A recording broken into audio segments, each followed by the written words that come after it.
Visi suprantame, kad kai kurių nelaimių tiesiog negali išvengti, tai yra mūsų gyvenimo sudėtinė dalis. Norėtųsi, kad jų nebūtų apskritai, bet kartais jos atsitinka. Bet tada svarbu tokiomis aplinkybėmis matyti, kad tokios nelaimės mus nesusilpnina, neišgąsdina, o sustiprina. Tai yra turbūt pats svarbiausias dalykas.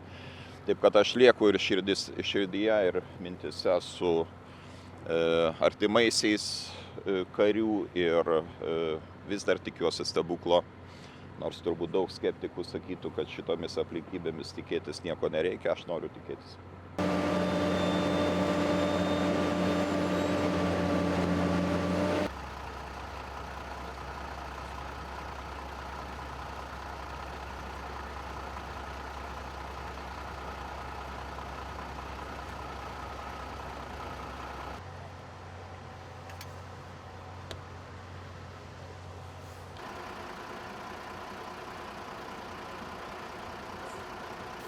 Bet situacija yra visiškai unikali, galima sakyti, nes jūs matote, kokie gamtos spąstai buvo paspęsti čia ir kaip sunku yra vykdyti gelbėjimo darbus, nes kaip tik naktį paplauta buvo ta sienelė, kurie skyrė tą tokį pusiau ežeriuką nuo įvykio vietos.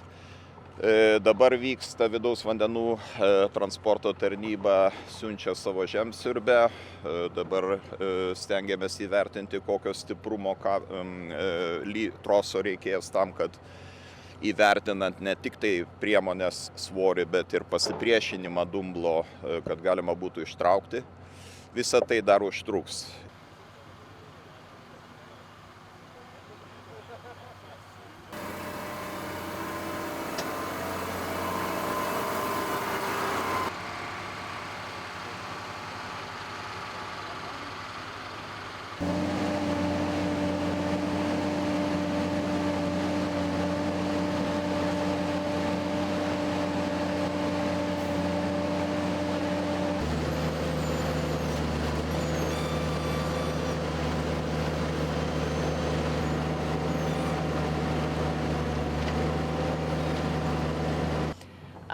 We had a team of Army Corps engineers come in last night. We have a U.S. Navy diving team coming in this afternoon.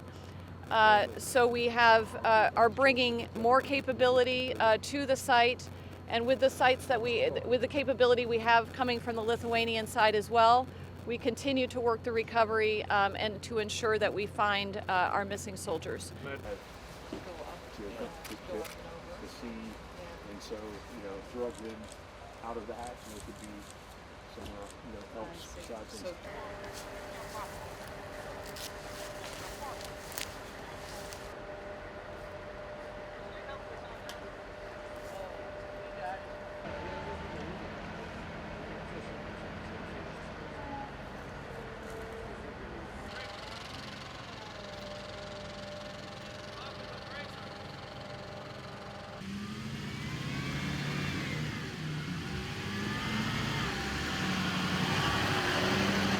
At the Defense Department, our heart and prayers continue, in an unrelated but powerful matter, continue to go out to the soldiers and families impacted by the ongoing recovery operation for 4 missing U.S. soldiers in Lithuania. We continue to monitor the situation very closely, and it's a reminder, no matter whether it's an actual combat situation, whether it's training or exercises, nothing in the world of soldiering is routine. It all comes with danger and with risks. And we're thinking about those soldiers and their families.